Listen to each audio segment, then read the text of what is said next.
Doctor Baiju consultant neuro surgeon Indira Gandhi ഹോസ്പിറ്റലിൽ work ചെയ്യുന്നു.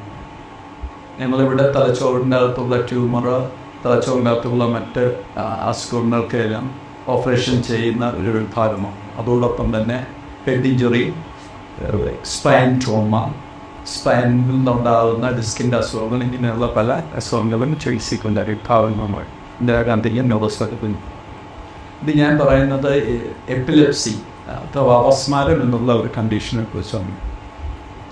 സാധാരണ അപസ്മാരം ഉണ്ടാകുന്ന തലച്ചോറിലുണ്ടാകുന്ന തലച്ചോറിലെ ന്യൂറോൺസ്, തലച്ചോറിൻ്റെ കോശങ്ങളിലുണ്ടാകുന്ന അത്യധികമായ ഒരു ഇലക്ട്രിക്കൽ ആക്ടിവിറ്റി കൊണ്ടാണ് തലച്ചോറ് എപ്പിലെപ്സി എന്ന് പറയുന്ന ഒരു കണ്ടീഷൻ ഉണ്ടാകുന്നത്. അത് പല രീതിയിൽ രോഗികളിൽ കാണാനുണ്ട്. അത് ഭാഗികമായിട്ടോ അല്ലെങ്കിൽ പൂർണ്ണമായിട്ടോ അബോധാവസ്ഥയിലാവും, അല്ലെങ്കിൽ ശരീരത്തിൻ്റെ ഒരു ഭാഗത്തെ കൂടുതലായിട്ട് അല്ലെങ്കിൽ ശരീരം മുഴുവൻ ഇൻവോൾവ് ചെയ്യുന്ന രീതിയിലുള്ള ഫിറ്റ്സ് ഉണ്ടാകും. ഇതെല്ലാമാണ് നമ്മൾ അപസ്മാരം അല്ലെങ്കിൽ ഫിറ്റ്സ് അഥവാ ജെന്നി എന്ന് പറയുന്ന കണ്ടീഷൻ ഉണ്ടായി. ഇത് ചിലർ ഇപ്പോൾ അപസ്മാരത്തിൽ തന്നെ പലതായിട്ട് വിഭജിച്ചിട്ടുണ്ട്. അത് ഒന്നാണ് പ്രൈമറി എപ്പിലെപ്സി എന്ന് പറയുന്നത്. അതിൻ്റെ അകത്ത് നമ്മൾ എന്ത് ഇൻവെസ്റ്റിഗേഷൻ ചെയ്ത് നോക്കിയാലും പ്രത്യേകിച്ച് കാരണങ്ങളൊന്നും ഉണ്ടാകുന്നതുകൊണ്ടില്ല, കാരണങ്ങൾ കണ്ടുപിടിക്കാൻ സാധ്യമാകുന്നു. എന്നാൽ സെക്കൻഡറി എപ്പിലെപ്സി എന്ന് പറയുന്നതിന് വേറെ പല കാരണങ്ങൾക്കും തലച്ചോറിൻ്റെ പ്രവർത്തനത്തിന് വരുന്ന മാറ്റങ്ങൾ മൂലം എപ്പിലെപ്സി അഥവാ ഫിറ്റ്സ് വന്നു വരാം.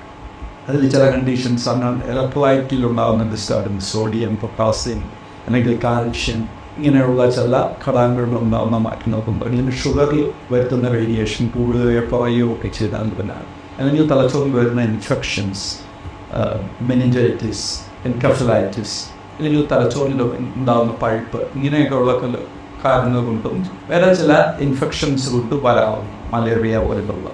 അതുപോലെയാണ് തലച്ചോറിലുണ്ടാകുന്ന പരിക്കുകൾ, തലച്ചോറിൽ ആക്സിഡൻറ്റ്, റോഡ് ട്രാഫിക് ആക്സിഡൻറ്റ്, അല്ലെങ്കിൽ ഉയരത്തിൽ ഇങ്ങനെയുള്ള പല കാരണങ്ങൾ കൊണ്ട് തലച്ചോറിലുണ്ടാകുന്ന പരിക്കുകൾ വരാവും.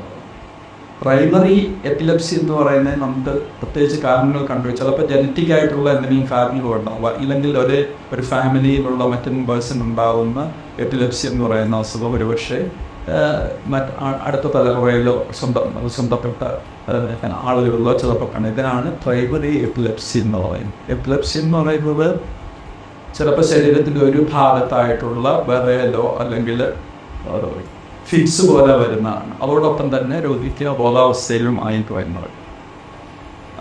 ചിലപ്പോൾ അത് സെൻസറി, ചിലപ്പോൾ രോഗിക്കുള്ള സെൻസേഷൻ മാത്രമായിട്ട് തരിപ്പ്, പെരുപ്പ് അങ്ങനെയുള്ള എന്തെങ്കിലും മാനിഫെസ്റ്റേഷനായിട്ടും കാണിക്കുക. അല്ലെങ്കിൽ സൈക്കോളജിക്കലായിട്ടുള്ള ടെൻഷൻ വരിക, നെഞ്ചടിപ്പുണ്ടാവുക, ഇങ്ങനെയുള്ള സ്വെറ്റിങ്, ഇങ്ങനെയുള്ള പല വിഭാഗങ്ങളായിട്ടും. ഇതിന് പ്രധാനമായിട്ടുള്ള ഇങ്ങനെയുള്ള രോഗികൾ ഇൻവെസ്റ്റിഗേഷൻ, CT സ്കാൻ ചെയ്യും, EEG ചെയ്യുക, വീഡിയോ EEG അല്ലെങ്കിൽ ഡീറ്റെയിൽഡ് ആയിട്ടുള്ള MRI ടെസ്റ്റൊക്കെ പറ്റുന്നത്. ഇതിനുള്ള ട്രീറ്റ്മെൻറ്റ് പ്രധാനമായിട്ടും മെഡിസിൻ കൊണ്ടാണ്. പലതരം ന്യൂറോ ടാബ്ലറ്റ്സും പുതിയ മരുന്നുകളെല്ലാം കണ്ടുപിടിച്ചിട്ടുണ്ട്. അത് ആണ് ആദ്യമേ ഫസ്റ്റ് ലൈനായിട്ട് നമ്മൾ എപ്പിലെപ്സിയുടെ കൊടുക്കുന്നത്. അത് ചില ഇൻട്രാക്റ്റബിൾ ഈ പല മരുന്നുകൾ ഉപയോഗിച്ച ശേഷം അത് കൺട്രോൾ ആയെങ്കിൽ മാത്രമേ നമ്മൾ സർജറി, അതും ഒരു ഓപ്ഷനാണ്.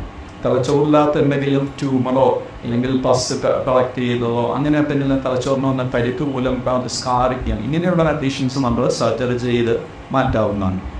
അതുപോലെ പ്രൈമറി എപ്പിലെപ്സിയിലും ഇത് എവിടെ നിന്നുണ്ടാകുന്നു, ഏത് ഭാഗത്തും തലച്ചോറിൻ്റെ കൂടുതൽ ഇലക്ട്രിക്കൽ ആക്ടിവിറ്റി വരുന്നു എന്നുള്ളതനുസരിച്ച് അതെല്ലാം ചില വിദഗ്ധമായ പരിശോധനയ്ക്ക് ശേഷം ഇലക്ട്രോഫിസിയോളജിക്കൽ സ്റ്റഡീസ് എല്ലാം നടത്തിയ ശേഷം ആ പർട്ടിക്കുലർ ഫോക്കസിനെ നിങ്ങൾ കറണ്ട് ഉപയോഗിച്ചോ അതിനെ ആ ആക്ടിവിറ്റി കുറയ്ക്കുന്ന അങ്ങനെ കണ്ടുകൊണ്ട്. പിന്നെ ചില പ്രൈമറി എപ്പിലെപ്സിയിൽ ചില പർട്ടിക്കുലർ ഭാഗം, ആബ്നോർമലായ ബ്രെയിനിൻ്റെ ഭാഗം, ഹിപ്പോകാമ്പസ് അല്ലെങ്കിൽ മീഡിയൽ ടെമ്പറൽ പോർഷൻ, ഇങ്ങനെയുള്ള ചില പോർഷൻസിൽ നിങ്ങൾ ഓപ്പറേഷൻ ചെയ്യുന്നു.